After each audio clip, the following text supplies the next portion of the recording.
10 seconds is a long time when a room full of dangerous men is waiting to see you break. I'm in Bolano's VIP room, the place we're warned about in whispers. The door is heavy behind me, sealing in the smell of cigar smoke, truffle oil, and money.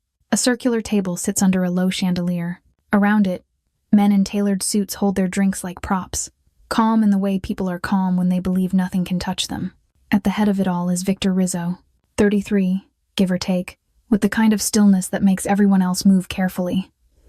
I'd heard his name in the kitchen like a superstition. Now I can feel it in my bones. I shouldn't be the server in here. My manager's hands were shaking when he shoved the tray into mine. He didn't have to explain the rules. Bolano trains you with fear. No eye contact, no questions, no small talk, no mistakes. You deliver. You vanish. You pretend you didn't see the cash on the table or the men at the door. I keep my gaze low and place the plates. I'm good at disappearing. Being a waitress taught me that. Being a single mom taught me that even more. I'm almost finished when my elbow clips a wine glass. It tips. Red wine spills across white linen and lands in Victor Rizzo's lap. The room freezes. The laughter dies mid-breath. No one reaches to help. Everyone watches him, like he's the only clock in the world. Victor stands slowly. He looks down at the stain, then up at me, and I understand this was never about fabric. This is about permission, about whether I'm allowed to exist in the same space without paying for it. I reach for napkins on autopilot. His hand closes around my wrist and stops me. The grip is controlled, almost polite, and that's what makes it worse. It's the kind of touch that says I'm property for as long as he decides. My skin prickles. My throat tightens. Fear should be the first thing I feel. It isn't. Humiliation hits first, hot and sharp. Not the spill itself, but the way he looks at me like he already knows how this ends. Like I'll apologize until my voice shakes. Like I'll accept whatever lesson he wants to teach because I need this job. And I do need it. I have a daughter asleep at home. I have $38,000 hanging over my head like a storm cloud. I have years of biting my tongue while men with softer power treated me like I was nothing. Victor releases my wrist and offers me an ultimatum as if it's kindness. I get 10 seconds to choose. Dinner with him tomorrow night, dressed right, quiet, obedient, or stepping into a private ring against his best fighter. 3 rounds. If I last, I keep my job and he lets this go. It's a trap shaped like a choice. Dinner is submission with candles. The ring is punishment with applause. And in the back of my mind, I hear my daughter breathing. I take one thin breath and notice something that scares me more than Victor Rizzo ever could. My anger is louder than my fear. Anger makes me want to swing at his certainty. Anger makes me want to prove that I'm not here to be owned. His men watch my face like they're counting down for him. The room leans in. I didn't know it yet, but my decision would put my daughter in the crosshairs. 10 seconds doesn't just tick, it presses. In the VIP room, Victor's offer hangs in the smoke like a blade. Dinner or the ring. I can feel every man watching my face for the moment I fold. My hands are still holding napkins that can't fix anything, and somewhere behind that heavy door, the rest of Bolano keeps clinking glasses like nothing is happening. And then my brain does what it always does when I'm cornered. It flashes to Lily. Lily is 6. She sleeps like she's been running all day, one arm flung over her stuffed bunny, hair stuck to her cheek. When I leave for late shifts, I kiss her forehead and whisper promises I'm not sure I can keep, that I'll be home soon, that the lights will stay on, that she'll never have to hear me cry in the bathroom again. The $38,000 didn't come from shopping sprees or bad choices. It came from one night at the ER when Lily couldn't breathe and her lips started turning that scary shade that makes your whole world narrow to a single point. Ambulance, oxygen, monitors, a doctor moving fast. Me signing whatever they put in front of me because all I could think was, please, just let my kids stay alive. Insurance covered some. Life didn't care. The rest landed on me like a mortgage with no house attached. So I count everything. Rent, daycare, groceries, the little inhaler refill that never feels little. I stretch paychecks until they're thin and transparent. I sell old clothes online. I skip meals so Lily can have seconds. I tell myself it's temporary, just until I catch up. That's why I took Bolano. The listing promised insane tips, the kind that could pull you out of a hole if you kept your head down. Elliot, the manager, didn't interview me like a normal boss. He watched my eyes, my posture, my mouth, like he was checking whether I knew how to keep secrets. On my first night, he laid out the culture in a way that didn't need to be said twice. Be invisible, move fast, and if the VIP door is closed, pretend it doesn't exist. Everyone at Bolano knows the rumors. Cars that idle too long out back. Men who never pay with cards. The way the kitchen goes quiet when certain names are mentioned. The way Elliot's voice changes when Victor Rizzo is in the building, softer and tighter, like he's trying not to snap a thread that's already fraying. Standing there now, I understand the ultimatum for what it is. Victor didn't give me choices. He built a funnel. Dinner is the option that lets him win without lifting a finger. Dinner is me agreeing that he gets access to me because he can scare a room into silence. Dinner is me teaching Lily, without meaning to, that powerful men get to rewrite your boundaries. The ring is supposed to be impossible. The ring is supposed to embarrass me into compliance. I'm not fearless. I'm exhausted. I'm a mother who is tired of swallowing disrespect and calling it survival. And in the strangest way, that exhaustion steadies me. It turns the countdown into math. 10 seconds. One choice. One line I refuse to cross. For Lily, I needed a win without surrender. My fingers don't shake the way they should. They feel familiar. Like they remember wraps and sweat and the thud of leather on leather.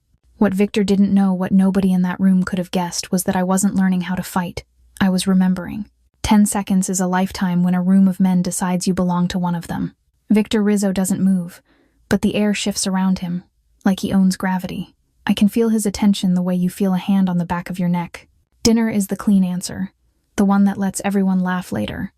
The ring is the dirty answer, the one meant to teach me a lesson in front of witnesses. And now that I've named it, I see the trap clearly. He isn't offering two paths. He's herding me toward surrender. My fingers tighten around the useless napkin. And that's when the memory flashes, cotton wraps, chalky tape, the sting of disinfectant on knuckles. It's so sharp I almost smell the old gym again. Not Bolano's cologne and cigar smoke, but sweat and rubber mats and the dusty sweetness of cheap sports drinks. I started boxing when I was 13, because I had too much anger and nowhere safe to put it. The man who taught me, Ray Mercer, Coach Mercer, wasn't my dad, but he showed up like one. He taught me that fighting wasn't about hurting someone. It was about learning where your fear lives and walking straight at it. He made me run laps until my lungs burned, then made me breathe slower, like discipline was a switch I could flip.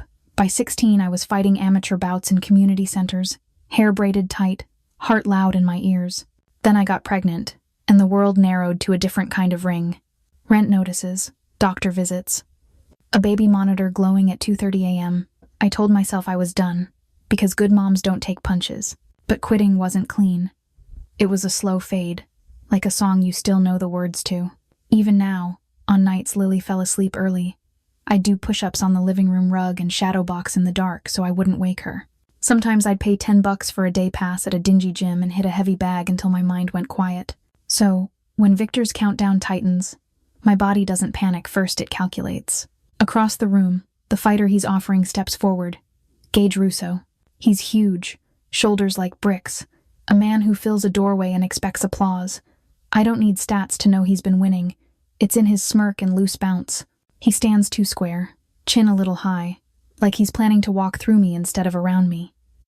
Big guys who rush burn oxygen fast, and arrogance makes them sloppy.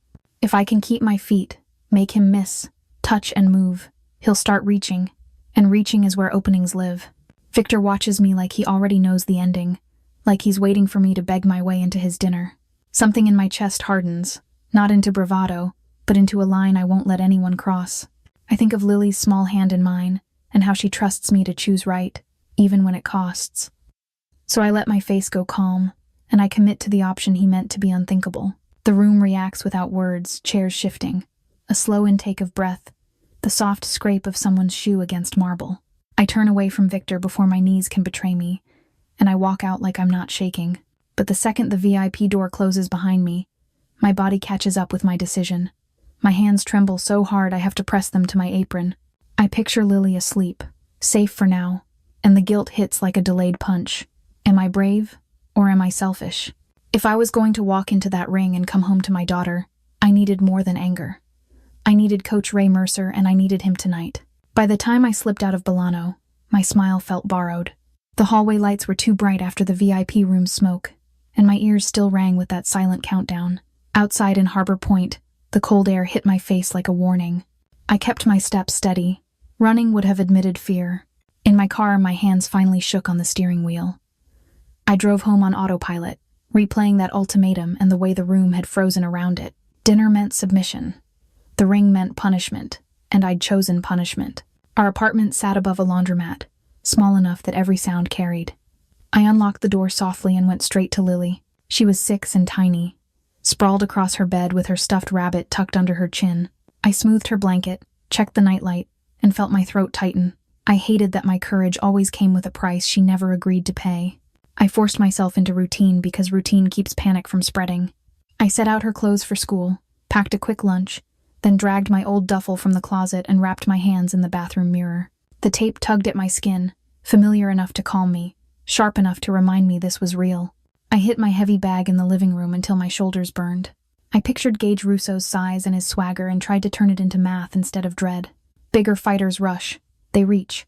They hate chasing air. Between rounds, I leaned my forehead against the bag, listened for Lily's breathing through the wall, and promised myself the same thing over and over. Make it home. At sunrise, after barely 2 hours of sleep, I drove to Coach Ray Mercer's gym. The sign was faded, the windows dusty, but the smell inside was instantly familiar: rubber mats, old rope, sweat, and effort. Coach Mercer looked older, thicker through the middle, but his eyes were still the kind that could spot a lie from across the ring.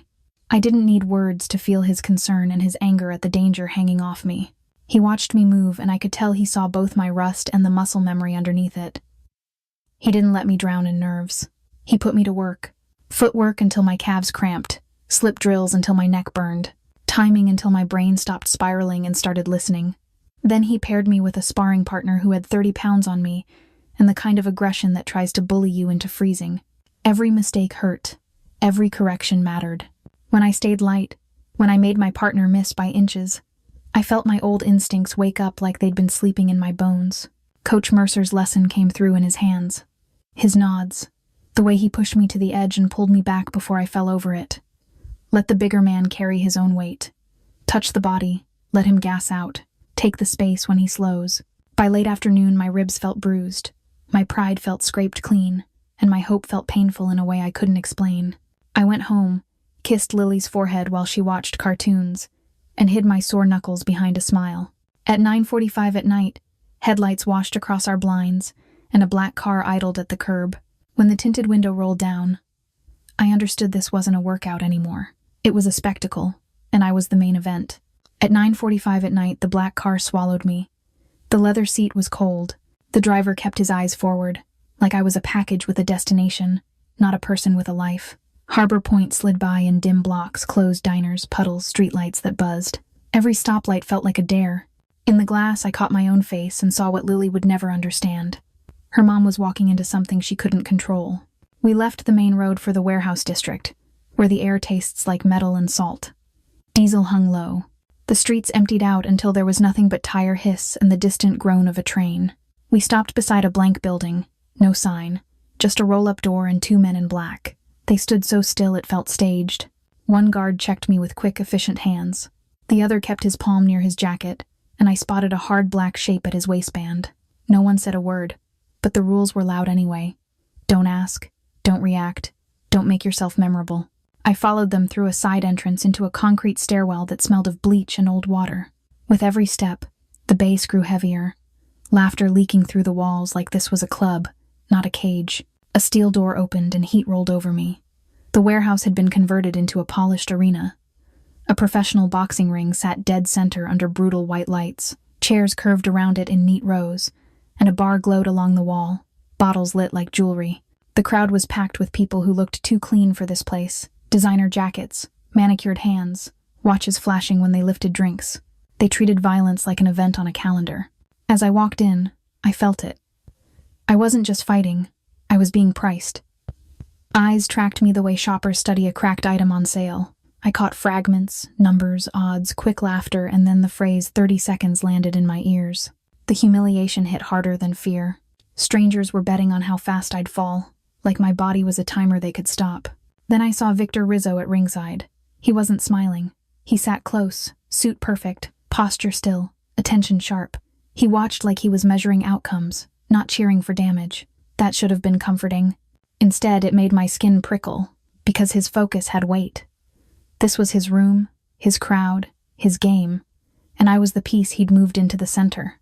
I made myself look away before I fed him too much. I kept my shoulders back and my breathing slow. the way Coach Mercer drilled into me. I found a small pocket of space near a curtain, away from the bar's glow.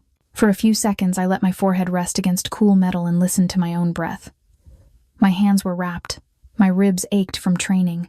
Under all of it, Lily's face steadied me like an anchor. I didn't need glory. I needed to go home. I needed normal mornings and a lunchbox on the counter. When they motioned me forward, my legs moved before my mind could spiral. The ropes were slick under my palms. The canvas smelled like disinfectant and old sweat. Across from me, Gage Russo rolled his shoulders, huge and loose, already sure of my ending. The crowd leaned in, hungry for a punchline. Somewhere, someone raised a glass to it.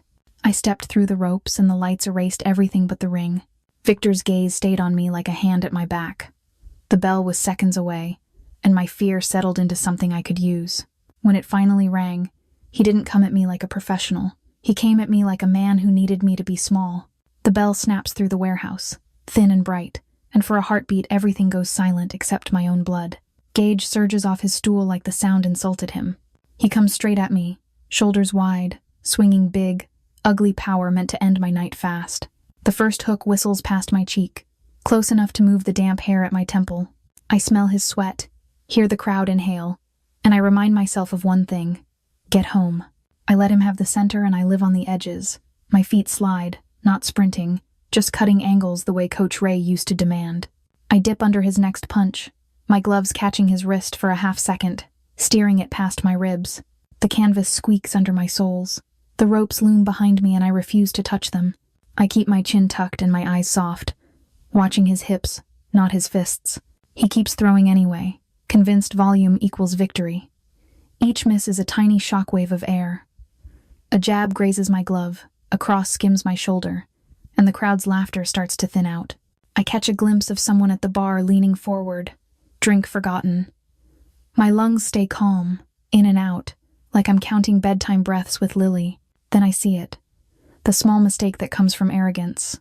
After he jabs, his left hand drops a beat too low, like he already moved on to the highlight reel in his head.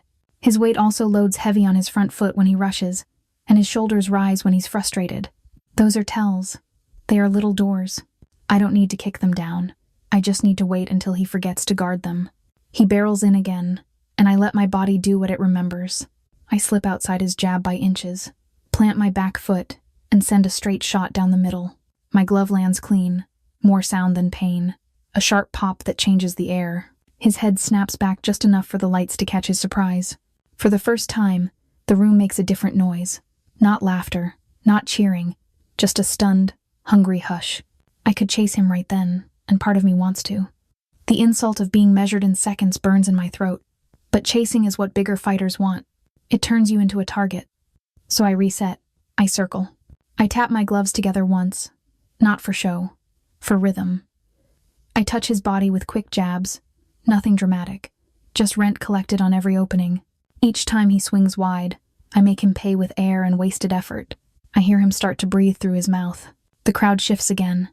People who were smirking now look irritated, like my survival is messing up their math. Gage feels it too.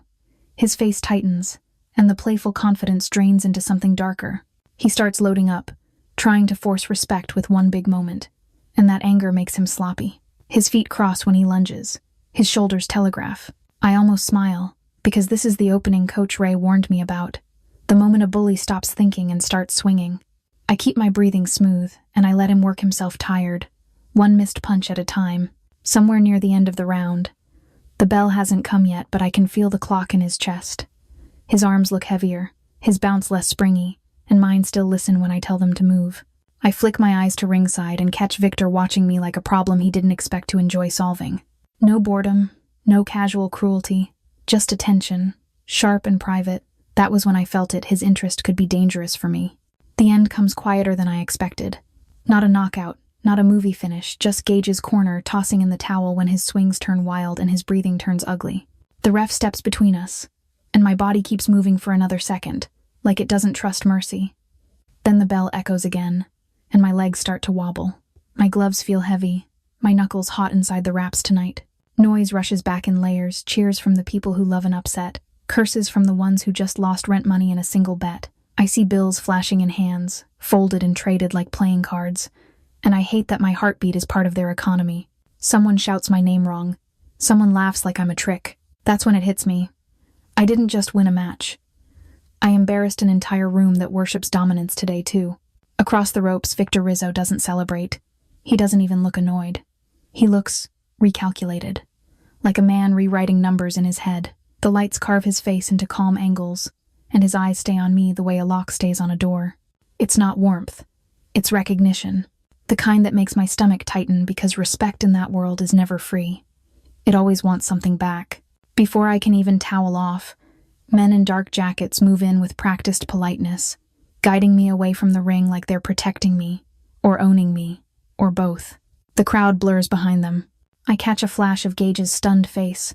Then it's concrete hallways and humming pipes. A heavy door waits at the end. When it shuts, the sound changes. The bass becomes a distant thump, and my breathing suddenly feels loud and exposed in here alone. The room is small for a man like Victor, an office cornered inside the warehouse. Leather chair, metal desk, a single lamp throwing amber light. He gives me space, but not freedom. I notice a glass already poured, the kind of gesture that pretends to be kindness while measuring how you take it. My throat is dry, yet I keep my hands close to my chest. I can't afford to be softened. I can't afford to forget Lily right now either. He studies me the way he studied the ring, and I realize he's not guessing. He's confirming. The details slide into my mind like cold water. My last name, my address, the daycare I use, the little backpack Lily drags down the stairs. I don't hear him list it, but I feel it in the certainty of his stare. My skin prickles, half threat, half strange relief at being seen. This is where the ultimatum circles back. I can sense him offering dinner again, but the shape of it is different now. It's less punishment, more curiosity, like he wants to understand the woman who refused to break. That should make it safer. Somehow it makes it worse, because a man like Victor doesn't get curious unless he's already decided you matter, and in his world, mattering means being claimed too. I tell myself my spine is still mine. One dinner doesn't mean surrender. I set rules in my head: public place, short time, no favors, no touching, no promises. I nod once, because refusing now would be another kind of risk. His approval settles over me like a coat I didn't ask for. Behind his calm, my debt number flares. $38,000. They let me leave through a side door, and the night hits my face like truth. Harbor Point smells like salt and gasoline. I picture Lily asleep, her hand tucked under her chin, and it steadies me. I won, but I don't feel safe. Winning made me visible in Victor's world. I told myself it was one meal, but in his world, even dinner can be a contract for me. Back home, the apartment felt smaller than usual, like the walls had leaned in while I was gone. Lily was asleep on the couch with her cartoon blanket half on, half off. Her hair stuck to her forehead the way it always did after a long day. I stood there for a second and listened to her breathing, letting it slow my own. Then I looked at the time on the microwave and felt my chest tighten again. Victor had set this in motion, and now I was dressing for a dinner that felt like a test. I didn't have a closet full of options. I had 2 pairs of jeans, one black dress I'd worn to a cousin's wedding, and a cardigan that hid more than it showed. I washed my hands twice because my knuckles still smelled like leather and adrenaline. I brushed my hair until my arms got tired, then stopped, because tired was the only honest look I owned. I checked Lily's lunchbox for tomorrow out of habit, like a little ritual to remind myself who I belonged to. At 7:30 p.m. the knock came, not early, not late. Exactly when he said it would in that quiet, inevitable way of his. When I opened the door, Victor stood there in a dark coat that probably cost more than my rent. He didn't crowd the doorway, but the hallway still felt like it had been claimed. I left a note for Lily's sitter, kissed Lily's warm cheek, and walked out with my stomach tight and my chin up. The car was the same tinted black, the inside smelling faintly like clean leather and cold air. Harbor Point slid past the window and muted blocks of streetlights and tired storefronts. I kept thinking of the warehouse ring, of the way people stared at me like I'd been a surprise gift. Tonight felt different, more polished, but it carried the same message underneath. I was entering a world where rules weren't posted, they were enforced. The restaurant wasn't Bolano. It was higher up the hill, all glass and soft lighting, with a view that made the city look expensive. A host appeared the second Victor stepped in, and the entire room shifted without anyone admitting it. Servers moved faster, voices lowered. Even the people who didn't recognize him still reacted like their bodies knew what their minds didn't. We were led to a private dining space with a door that shut too smoothly. Linen so white it looked unreal. Silverware laid out like a ceremony. Water poured before I could reach for it.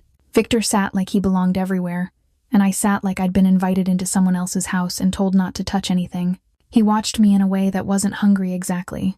It was focused, almost clinical, like he was reading the parts of me I tried to hide. I could feel him steering the conversation toward my life, not the fight, toward Lily, toward how a woman ends up serving drinks in a place like Bolano and still finds the nerve to refuse a man like him. I gave him pieces, careful ones. I let him hear that I loved my daughter more than sleep, more than pride, more than comfort. I didn't give him the softest parts, not yet. Then he shifted, and I felt it before I understood it. The air changed the way it does when money enters a room. He made it clear he knew about the $38,000 medical debt, and he offered to erase it as if it were nothing more than a glass to refill. He layered the offer with a demand that I stop working at Bolano, framing it like safety, like concern, like common sense.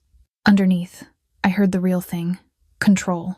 A solution that would place me in his pocket. My throat went tight. The temptation was physical, like thirst. I pictured the bills on my counter, the pharmacy receipts, the way I pretended not to see the past due notices. I pictured Lily's face the night she could barely breathe. And I pictured Victor's world wrapping around mine, one clean favor at a time, until I couldn't tell the difference between being saved and being owned. So I refused. Not because I didn't need it, but because I did. Because debt changes people. Because owing a man like Victor doesn't end with gratitude. It ends with obedience. I told him, in the calmest way I could, that if I ever climbed out of that hole, it had to be with my hands still belonging to me. His expression flickered. Surprise first, then something like respect. The control in him didn't vanish, but it adjusted, like he hadn't expected boundaries to exist in my direction. Then his phone buzzed on the table, and for the first time that night, Victor looked away from me. The glance was quick, but it carried weight. I didn't see the message, yet I felt its meaning in the way his jaw tightened. Someone higher had noticed me, a name he didn't say out loud. But I sensed it anyway. Frank Rizzo. Dinner ended early. The car was already waiting, and as we walked out, I realized I'd been wrong about what to fear. I thought the danger was sitting across from me. Then my phone buzzed, and I understood the danger was the man Victor was afraid to name. My phone buzzed again before the car door even closed behind us, like the night itself was trying to yank me back by the collar. I didn't recognize the number. No name, no little preview, just a pulse of warning that made my stomach drop. Then another buzz. This time it was Elliot, my manager at Bolano, sending a message so careful it felt terrified. I read it once, then again, because my brain didn't want to accept it. Word had moved fast, too fast. The warehouse fight, the way I stood my ground, the way Victor watched me afterward, none of it had stayed contained. Elliot didn't spell out details, but the meaning was clear. Someone higher than Victor had heard about me. Victor didn't ask what it said. He didn't need to. The moment he saw my face change, his focus sharpened like a blade sliding out of its sheath. He ended dinner the way a man ends a conversation he never wanted to have in public. One motion, one glance, and suddenly the staff was moving like they'd been trained to obey storms. The bill vanished. The door opened. The night air hit my cheeks, cold and clean and wrong. In the car, silence pressed against the windows. The driver kept his eyes forward. The city lights blurred into streaks on the glass. I tried to steady my breathing, but my thoughts were sprinting ahead to Lily daycare pickup, tomorrow's routine, the normal life I kept duct-taped together. Victor sat beside me like stillness had been invented for him, but there was something in his posture that wasn't calm. It was controlled urgency, the kind you only see in men who are used to danger and still respect it. That was when I finally understood the shape of his world. Victor wasn't the top of anything. He ran a territory. He held a piece of Harbor Point in his hands and made it look effortless, but he still answered upward. There was a ladder above him, and I had accidentally kicked the bottom rung. In my head, Frank Rizzo became less of a name and more of a shadow. I'd heard whispers at Bolano. Older men, old money, the kind of power that didn't need to raise its voice. Victor had charisma, a dangerous kind of gravity. Frank, I realized, would have something colder, the kind of predator that didn't invite, the kind that claimed. We didn't drive to my apartment. Victor didn't even pretend that was an option. The car turned, climbed, and then slipped into a private garage that smelled like concrete and security. From there, It was key cards and silent elevators, the kind that don't stop on most floors. When the doors opened, I stepped into a penthouse that looked like a magazine, spread glass walls, a sweeping view of the water, furniture arranged like nobody actually lived there.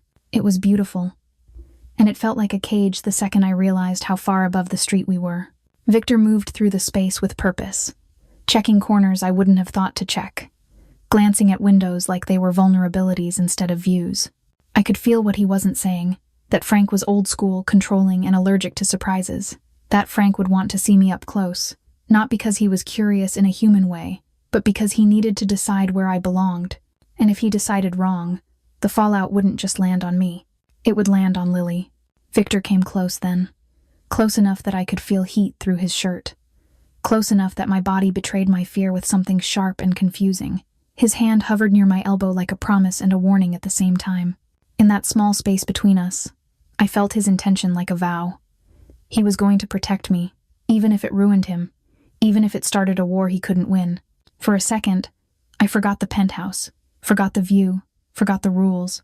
I just felt the pull of being seen by someone dangerous and not being treated like disposable. My breath caught. His mouth brushed mine, brief, controlled, not sweet. It tasted like pressure and restraint. It made my heart slam against my ribs like it was trying to escape. Then my phone buzzed again. A new number, no name. The kind of message that doesn't care if you're ready. The words were simple, but they hit like ice water. Frank wanted me at 2:00 tomorrow afternoon. He included an address. And he made it clear I was to come alone. If I didn't, Victor would pay. And I could tell from Victor's stillness that the threat wasn't empty. My fingers went numb around the phone.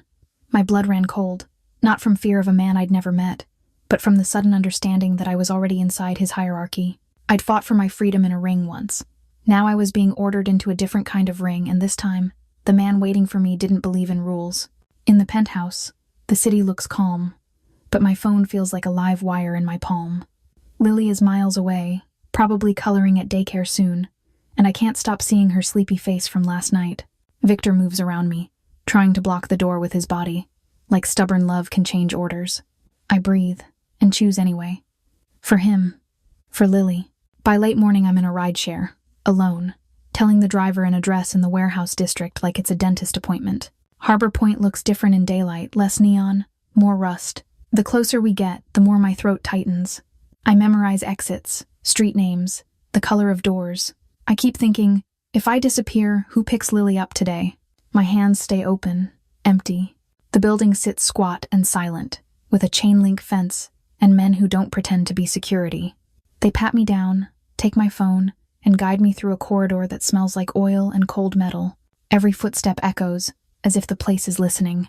At the end, a door swings wide, and Frank Rizzo is already waiting. Calm eyes, clean suit, unhurried. He studies me the way a man studies a weak point in a wall. His voice stays low, almost polite, and that makes it worse. Around him, a half-circle of men hold themselves still. Jackets heavy, hands near where weapons would be. Frank frames me as a disruption, a mistake that made Victor sloppy. I feel my spine straighten out of pure refusal. Not owned. Then he turns the meeting into a lesson. No crowd, no lights, no cheering to hide behind. Just a scuffed ring taped off on the concrete, like someone drew a boundary and dared me to cross it. I expect he'll point to one of his fighters. Instead, he rolls his shoulders and steps forward himself, calm as a surgeon. My stomach drops, but I nod. The first exchange tells me everything. Frank isn't big, but he's efficient, and he never wastes a step. He walks me down with tiny angles, touching my guard, then digging shots into my ribs that steal air instead of drawing blood. Pain blooms under my bra line, sharp and hot. I realize he wants me to panic, to look small. His calm is the cruelty. For a minute, my confidence cracks like thin ice. My legs feel heavy, my hands slower, and the warehouse sounds fade into a dull roar in my ears. I see Lily's face anyway, like a photo taped inside my skull. I don't get to quit. I start moving again, circling, making him reach, stealing seconds to breathe when we tie up. I taste metal, swallow down. Frank has a tell, and it's almost insulting how human it is. After he touches my guard, his left hand drifts low for a heartbeat. I wait, patient, then snap a straight shot through the open lane and step out before he can answer. His balance breaks. He drops to one knee, surprised. The men around him shift, and Frank's mouth curves with grudging approval. That's when the knife comes out. Frank lets the moment hang, then offers a piece of truth like he's being generous. Victor's mother isn't dead. She's alive, hidden, used as a leash whenever Victor gets ideas about disobedience. The words land heavier than punch. I feel sick, not just for Victor, but for how long a person can live with a cage in their chest. They give my phone back at the door, like returning a wallet after a robbery. Outside, daylight is too bright, and every breath pinches where my ribs took the lesson. I walk to the curb on stubborn legs, holding Frank's secret like a live grenade. Part of me wonders what else Victor hid. Then I start dialing. I didn't need Frank to hit me again. Daylight hit me like a slap when I stepped out of that warehouse. My ribs pinched with every breath, and my hands shook as if they still wore gloves. I walked until the fence and the men disappeared, then leaned against a stairwell wall and finally exhaled in the air. My phone felt heavier after what Frank said, but I dialed Victor anyway. I didn't bother with politeness inside my head. I just pushed the question forward and waited. The pause on the line answered first. Then Victor's quiet confirmation landed, and my stomach turned to stone right there alone. Betrayal wasn't about him being weak. It was about the size of the secret, the way it rewrote everything I'd seen in him. His obedience, his careful anger, the urgency in his protection. If his mother was alive, every choice he made had a leash attached, and I felt it. I started interrogating the past hour, the past week, the whole chain that led from spilled wine to that ring. Had Victor wanted me? Or had he needed noise to cover his own captivity? Had he pulled me close because I was leverage? Doubt was a safer blanket than hope. My body remembered Frank's lesson more clearly than my mind could process it. The calm pressure, the breath stolen, the message delivered through pain. Part of me wanted Victor to beg, to explain, to make it clean. Another part chose distance. I ended the call, then powered my phone off. Getting home took forever. Every curb felt higher, every step a negotiation with my ribs. I let myself into my apartment like a thief and checked Lily first. She was safe, warm, still. Her backpack sat by the door, and the sight of it made my eyes sting all over. I moved through our routines on autopilot, packing tomorrow's lunch, rinsing a cup, folding tiny pajamas. I kept my face neutral, because mothers learn that trick fast, but inside, heartbreak kept spreading like a bruise. I couldn't decide which hurt worse, the rib pain or the trust pain at night. After midnight, my phone came back on for one message to slip through, like a hand under a locked door. It was from Elliot at Bolano, or maybe someone using his number. Victor was searching everywhere. They said I needed a doctor. I told myself pride was protection and refused. I slid the chain on the door and shoved a chair under the knob, even though I knew it was theater. Then I sank onto my mattress dressed. My apartment felt smaller than ever, a shoebox with my life inside. I realized I couldn't quit this world like a job. Sleep came in scraps. At sunrise, a pounding rattled the frame hard enough to jolt Lily's toys on the shelf. My ribs screamed when I stood. I held my breath and listened for voices, for footsteps, for that quiet confidence men carry when they believe you have no choices left. Through the peephole, I saw one of Victor's men. Not Frank's. He kept his hands visible, eyes lowered, like he was trying to be respectful. He didn't force his way in. I understood he'd brought medical help and a note. My pride flared. Then Lily coughed, and the flare died. The note didn't beg. It asked for 1 hour in public and promised answers about his mother and Frank. I hated how my chest tightened at the thought of seeing Victor again. I wanted him gone forever, but I wanted the truth. And the truth was walking toward my door. The pounding came again. Softer this time, like whoever stood outside knew my daughter might still be asleep. My ribs answered with a sharp pinch when I leaned toward the door. Through the peephole I saw Elliot, Victor's trusted man from Bolano, holding a plain paper bag and keeping his shoulders low. I told myself to ignore him. Pride felt safer than letting Victor's world into my hallway. But Lily's school morning was coming, and I couldn't carry her backpack if I couldn't breathe. Elliot didn't push. He waited. And that patience was its own kind of pressure. When I finally unchained the door, I kept my body behind it like a shield. Elliot's eyes flicked to my face, then to the way I held my side. I could feel him reading the damage without saying it out loud. He offered a discreet option in his posture, and the bag in his hand. A doctor who asked no questions. A public hospital meant paperwork, explanations, and a trail that could be followed back to Lily. That was the thought that broke my stubbornness. I nodded once, just enough. Elliot guided me to a car that smelled like leather and winter air, and we drove through Harbor Point in the gray morning, quiet except for the turn signal clicking like a metronome. The clinic had no sign. Warm lights, empty chairs, like it existed for people who couldn't be noticed. The doctor was a woman with calm hands and tired compassion. She examined me, confirmed cracked ribs and bruising, wrapped my side, and gave plain guidance. Rest, ice, and no heroics. Pain made me honest on the exam table. The doctor didn't judge. She just named consequences. She let me know Victor had been calling, restless and frantic in his own controlled way. In her steadiness, I heard what I'd avoided. He wasn't panicking because he'd lost control of me. He was panicking because he thought he'd lost me. Back home, Elliot set a care bag on my counter and left fast.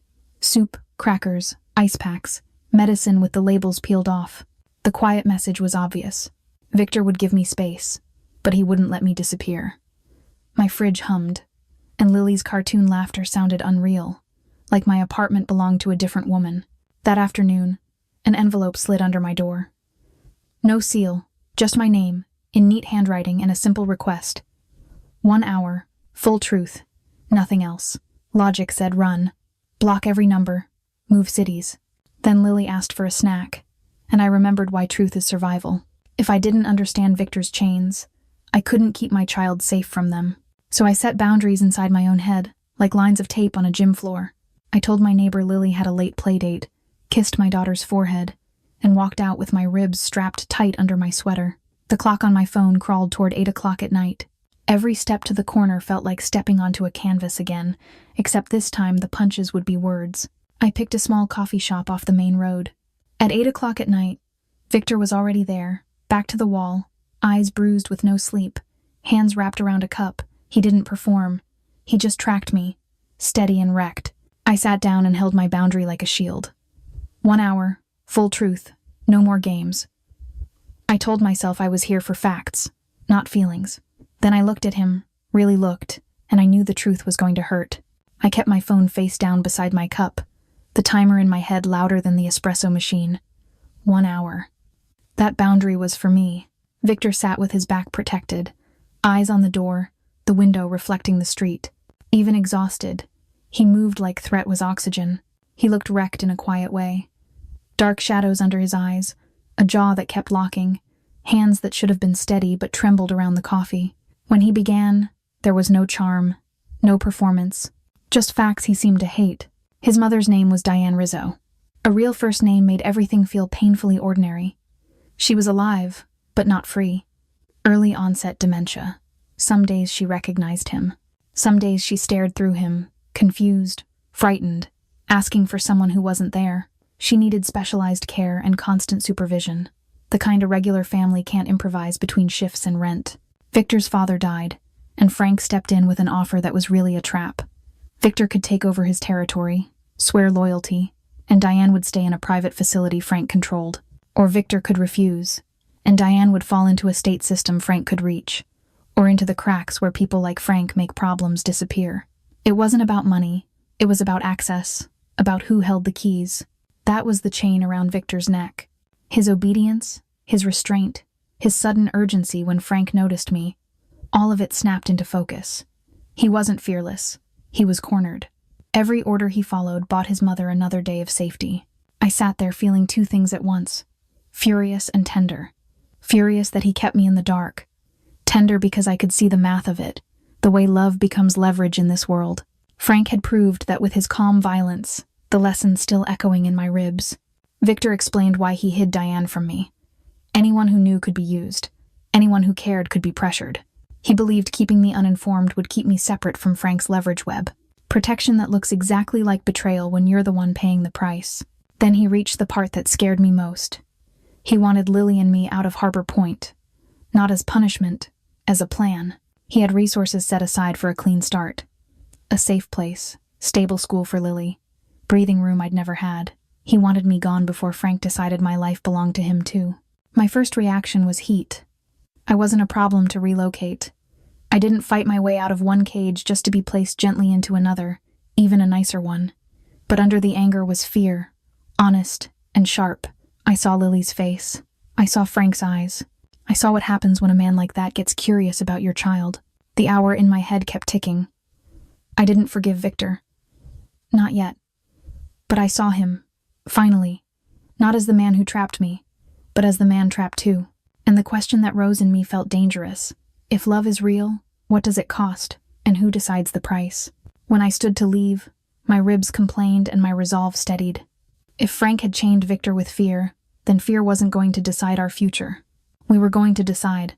Victor's confession sat between us like bitter coffee. My ribs protested every breath, reminding me what Frank Rizzo could do when he decided to teach a lesson. The coffee shop door chimed, and my instincts followed it the way Victor's eyes followed every movement near the window. Part of me wanted to walk out and never look back.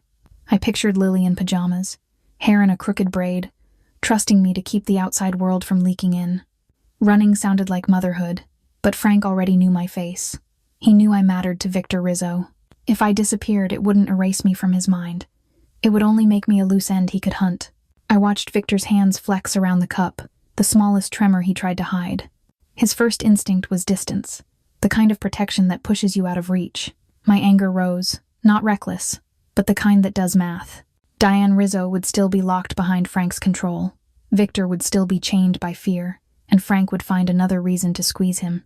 So I chose a different word in my head. Plan. I could tell Victor wanted to insist there was only one safe option. I let my silence do the work, letting him feel I wasn't a suitcase to be packed. I wasn't asking him to rescue me. I was asking him to stand beside me. That shift changed the air between us. Less heat, more purpose. Partners in the dark. The goal became simple enough to hold. Free Diane, break Frank's leverage, end the threat to Lily and me by cutting the chain at its source. To do that, we needed counter-leverage. Proof, records, numbers. The kind of evidence that could ruin Frank in courts he mocked, or in alliances that would turn on him if they smelled weakness. Victor had fragments. I could sense it in the way his jaw tightened, in the way he avoided details that might get me killed just for hearing them. But the damning material lived inside Frank's inner circle, behind men who guarded secrets like relics. That's when a name surfaced, one Victor usually treated like background noise. Caleb Hayes, Frank's numbers guy, the quiet accountant who smiled too fast and never met anyone's eyes. Victor knew Caleb had been skimming, not greed, desperation. A child with medical bills, a daughter who needed treatment, and a father trying to outrun a system that punishes the poor. Frank owned that secret the way he owned Diane's address. I felt my own life flare in my chest. A parent doing anything for a kid, fear dressed up as obedience. If Caleb could be turned, not with threats but with understanding, the whole structure could wobble. I set my next step like a boundary stone. Lily and I would stay at Victor's private place for now, with Elliot watching the doors and no surprises, not hiding. Preparing. We would take a week or two, move carefully, map a way to reach Caleb without lighting Frank's alarms, and build leverage before Frank built another trap. As we left the coffee shop, the night air felt sharper, like the city knew we had chosen war. I wasn't forgiving him yet, but I was choosing the fight, and the first punch was going to be quiet. Moving Lily into Victor's hidden penthouse felt like stepping into a locked room with a skyline view. The elevator needed a keycard twice. The hall stayed dim. Victor's men rotated at the door in quiet shifts, polite, unreadable. Safety sounded like soft clicks and the deadbolt sliding home. The quiet hallways made my skin itch, like the building itself was telling me to stay small today. I tried to make it normal for Lily anyway. I unpacked her pajamas first, set her toothbrush beside mine, taped her crayon drawing to the fridge. Then I did the mom stuff my body knows by heart. Food, bath, bedtime, a longer hug than usual. When her breathing evened out, I sat in the dark and admitted what I hated most. Needing protection feels like losing control. After midnight, Victor and I planned without raising our voices. He kept choosing seats with sightlines. Elliot brought the practical pieces: routes, camera gaps, tail checks, clean exits. Frank's world runs on routines, because routines are easy to watch. That's why Caleb Hayes was our first move. Frank's accountant, the man who touched every legitimate front and every private cash pipeline. Victor said Caleb was predictable, careful, terrified. I heard a parent cornered. Caleb had been skimming to pay for his daughter's treatment. Ava Hayes. The minute I pictured a sick child and a father doing impossible math, my chest tightened with recognition. I've lived it.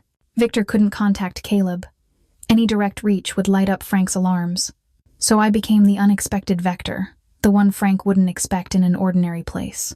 We picked a coffee shop near the medical district, across from a pharmacy and a clinic parking lot. Caleb stopped there after paperwork, almost always at 8:30 a.m. Elliot set me up with low-profile coverage and a simple extraction plan. I walked in like a woman running errands, sore ribs hidden under a sweater, mom face on. On the sidewalk, I saw the same gray sedan twice. A man leaned on a light pole scrolling, but his reflection in a window didn't shift when the screen changed. My heartbeat started counting like a timer. Either Frank was watching Caleb, or Caleb was already being squeezed. I went in anyway, but I made the first contact gentle. No confrontation, no names.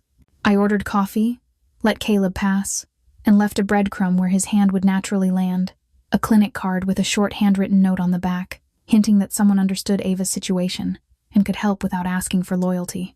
The twist was how long Caleb waited. He didn't grab it fast. He acted like he'd been trained to let bait rot. Only after I left did he pocket it, shoulders tight, eyes scanning.